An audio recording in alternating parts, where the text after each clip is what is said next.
Welcome back, everyone. Lancescurv here. Another beautiful afternoon, peaceful and quiet, just the way I like it. You know, since moving out to Ghana, I have a chance, of course, obviously, if you look around me, to enjoy more nature. Not that I couldn't have enjoyed more nature in America, but it's just a different thing out here. This is the equator. It's very tropical because it is on the equator. It's like any island on the Caribbean on steroids.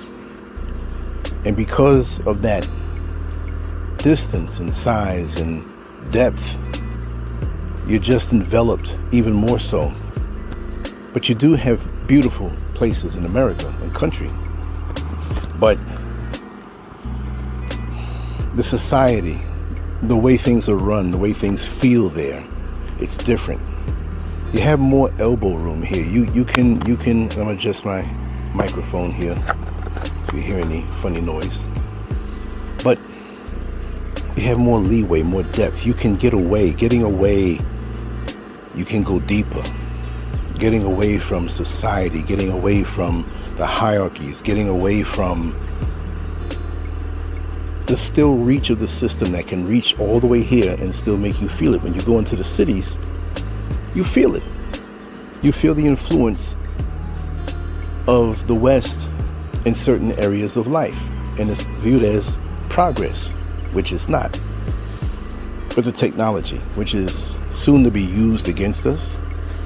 As I found out this morning, there was an announcement made, and I'm going to try to find the link because so many things are sent to me on how now they're going to use the ID, the digital ID, to track everything about you. And your cell phone will be part of it. And that's a whole other topic that I touched on earlier today. But those topics are not as popular because they're not going to allow that type of information to get out to inform people. They want to see fights. They want to show you extreme ratchet sexuality. They want to show you all these things to keep your mind in a certain place, to keep your vibrations low. But I have to say that for me, social media in this 2025 going into 2026, it's less flavor. And I was thinking about that today. I don't have a lack of enthusiasm to continue doing what I've always been doing on social media as a person who creates content, which there are many people out here who create content. But the bottom line is that I figured it out. When I first got on, it was back in 2001 in February. That's when I got on AOL, Black Planet, different platforms like that. And we didn't have the video capabilities. We didn't have all of the stuff that would draw us in. We had to read. There was a lot of reading going on. Once video hit, it changed everything. Once some of these other subsequent platforms came on, it changed everything. But it changed eventually as something of a money-making thing. You see, people don't understand that back in the day when I was on Black Planet, and again, organically, I had 352,000 followers. And that was before governments were involved to allow certain creators more leeway to gain because they eventually would use them. You know, and say, hey, I'll let you get popular, but when it comes time for you to push certain things, you have to say it. That's basically what it is. So back in the Black Planet days, it was organic. You had black people from all over the world who engaged on this platform, and it was quality people. And I put out quality work back in those days, the artwork and the writing. That's all I did. Never once did I think or thought that I would be in front of a camera doing podcasts. We didn't have podcasts back then. So it was more interpersonal, direct.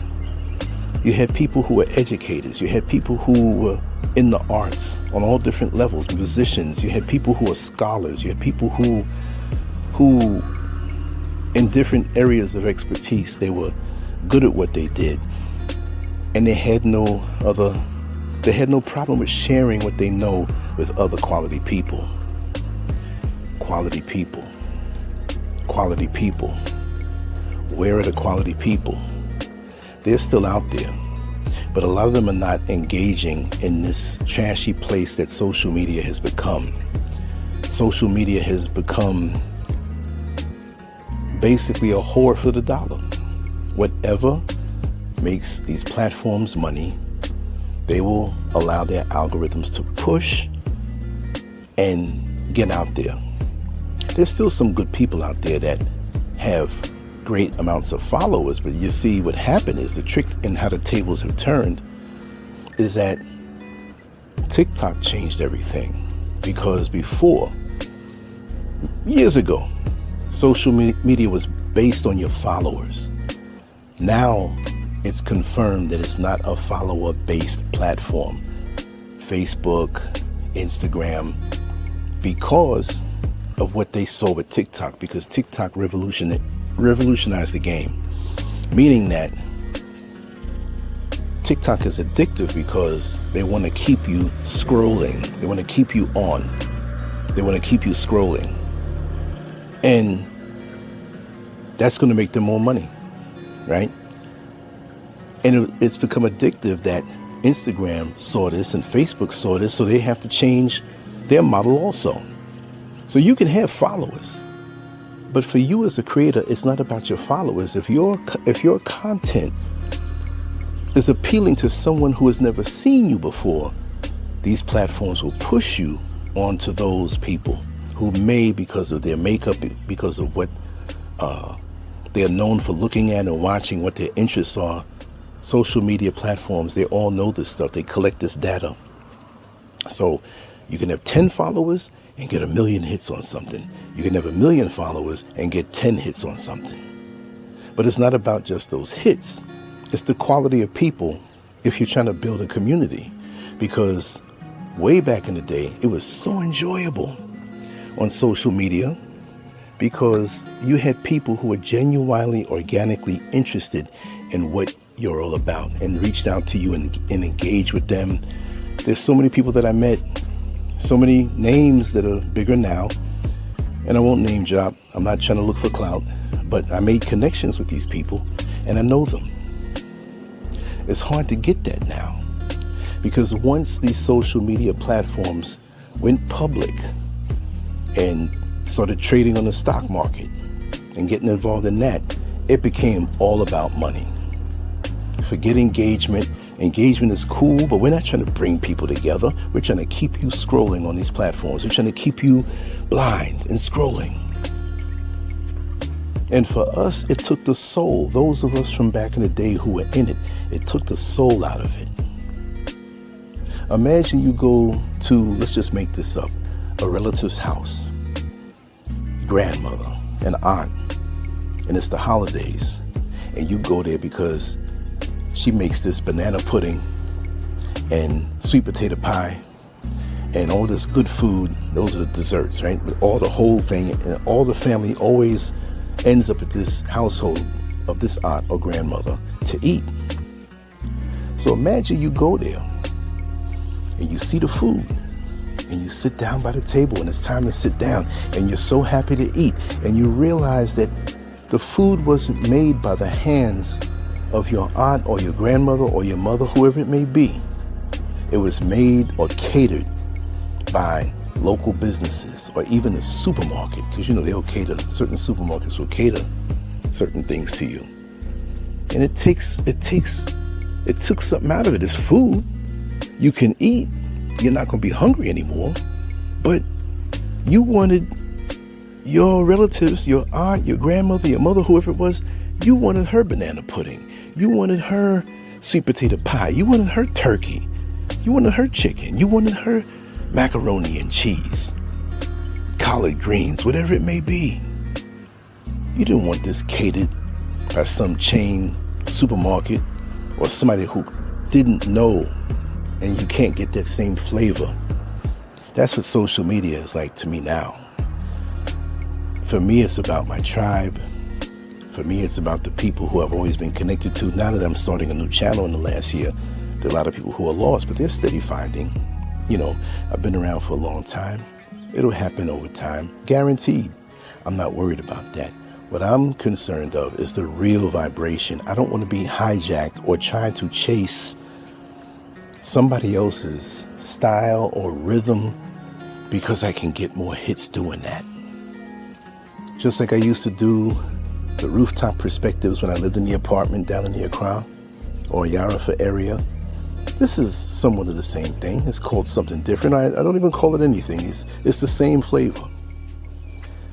That's what I'm into, where we can talk directly, comment directly, and to heck with worrying about if the algorithm is going to pick me up and blow me up, because I've been doing this long before those things ever happen.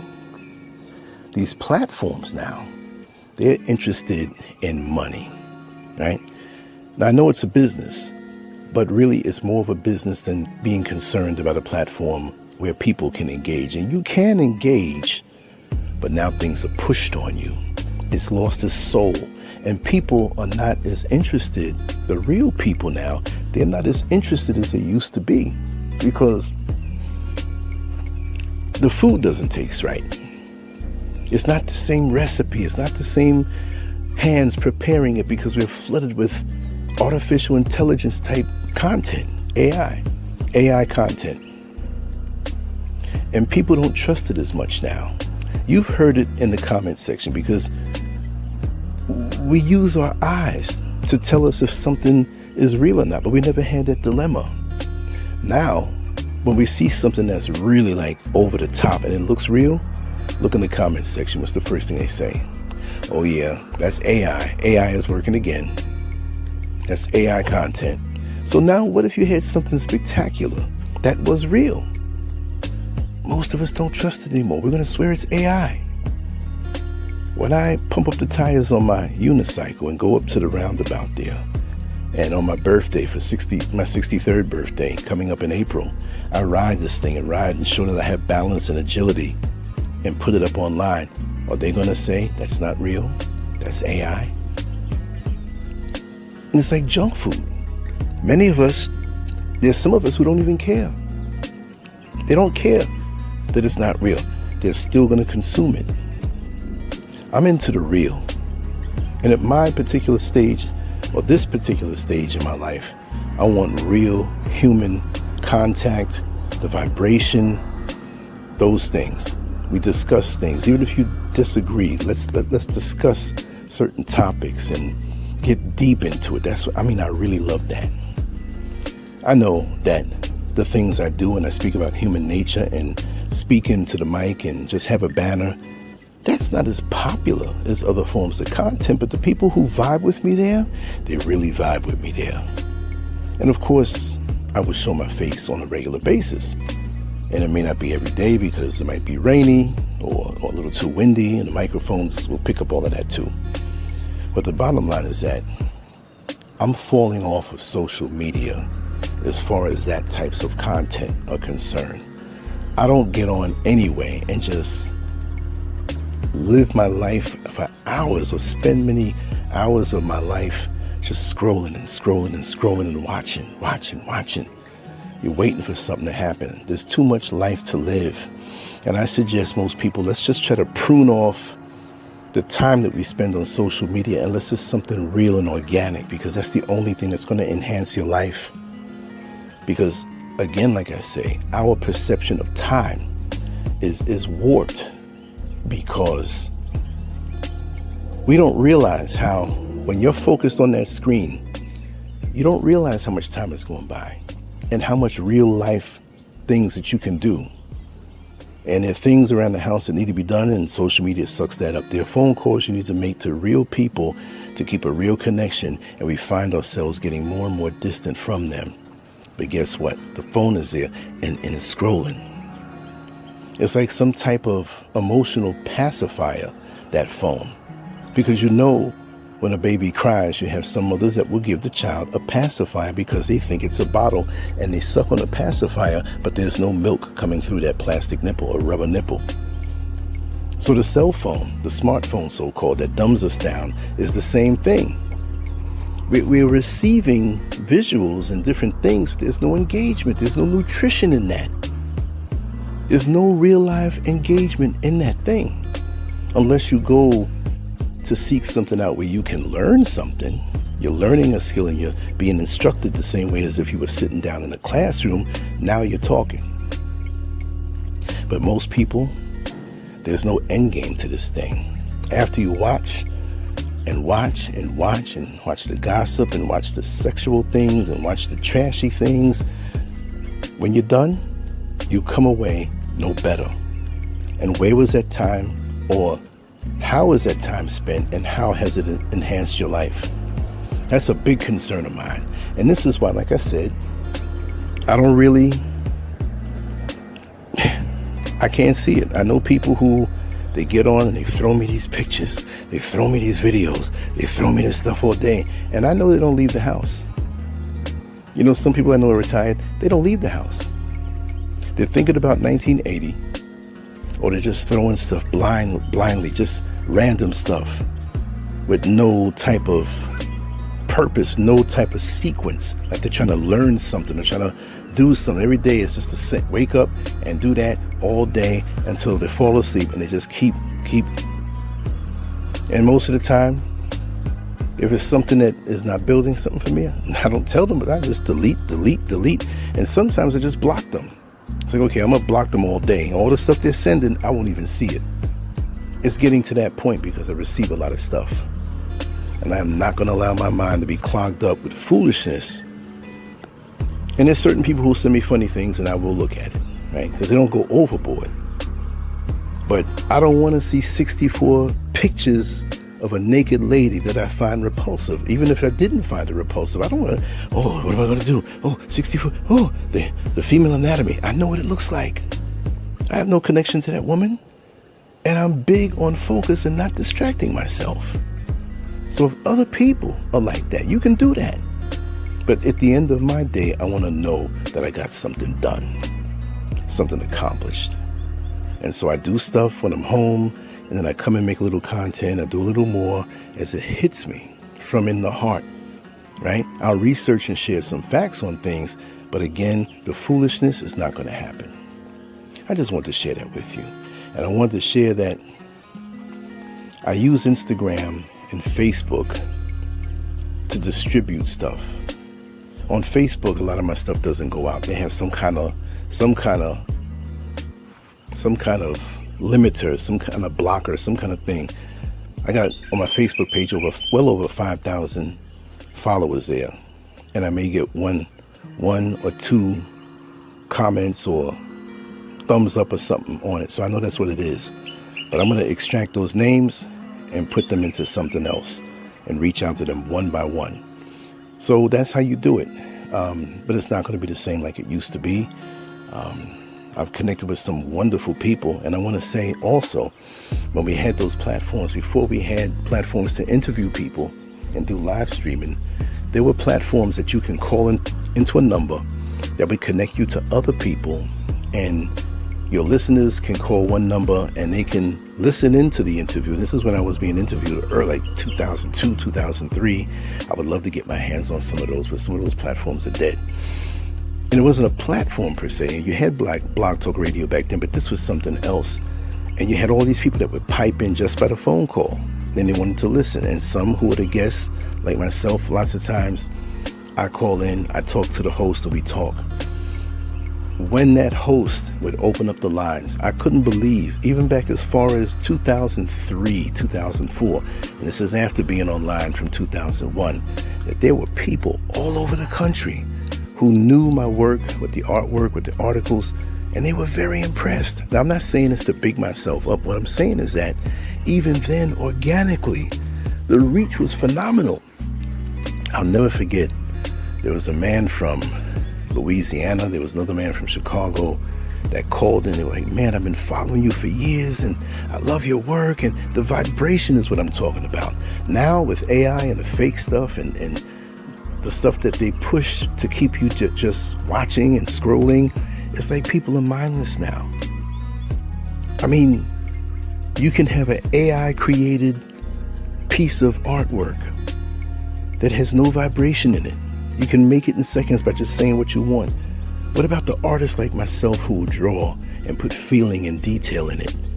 People don't appreciate that no more. It's not that I'm not going to stop doing it, but for me, I anticipate a tighter, smaller tribe community of people, and that's what I'm building now on Lancescurv X. So on Lancescurv X, you go there, you input your email address, and everything that I do will come to your inbox. So we don't have to worry about algorithms. We don't have to worry about them, taking your stuff down. Everything is right there. And it's untouchable by YouTube and Facebook and Instagram and all of that stuff that are follower based. Meaning that if they don't want your stuff to be seen, it won't be seen. You come to Lancescurv X, it'll go right into your inbox. And I can talk about things a little more loose and a little more controversial than I could on these other monitored social media platforms.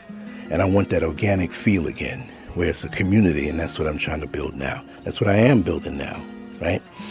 So it's all about the human feeling. Right now, the more you scroll on these platforms, the emptier you feel, because it's profit driven. It's made to keep you on. I mean, I check my stuff. I'll upload stuff sometimes to Instagram and Facebook, right? Because I have it connected in to go automatic that way. But when I went to check some messages there, which I don't check often, I'm not on that thing often like that. When I opened up Instagram, man, it was this half naked lady. She was beautiful and everything, but my God, that's the first thing you're showing me? Are you trying to keep me in this place of lust? It's ridiculous. I mean, all her parts are out there. It was just a string. I mean, lips and hair, and then what? If I didn't go in focused with what I need to say and do online, I'd get caught up like so many other people. Oh man, look at this. Let me send this to my friend. Then you see another one, and you look around and your whole day has been gone, and you feel depressed sitting up scrolling, and you're not engaging in life. Not even getting any sunlight. That's ridiculous. Anyway, that's what I wanted to say. I hope you receive my words well. I'm on social media, but I'm not on it. And ultimately, there's certain platforms that once I take the videos off of it and the pictures off of it, I'm shutting it down and keeping it down to about maybe 2 places you can find me on the internet. That's the way to go, because the way they're going to monitor stuff and the stuff that we talk about, all of that's being logged in and kept and stored, because AI is not a human. It's not just a human looking anymore. AI can rip through so much and keep your rhythms, where you go, who you talk to, how long, and it can be very incriminating, right? You don't need that. We don't need that. Let's get back to community. Let's get back to the heart to heart, the human feel. That's what it's all about. If we can't have that, we don't need to be on it, right? Anyway, much love to you all. Take care. Lancescurv out. On to the next one. Let me know what you think about the words that I share. Peace. Isn't that background beautiful? It's not AI, and it's real. Peace.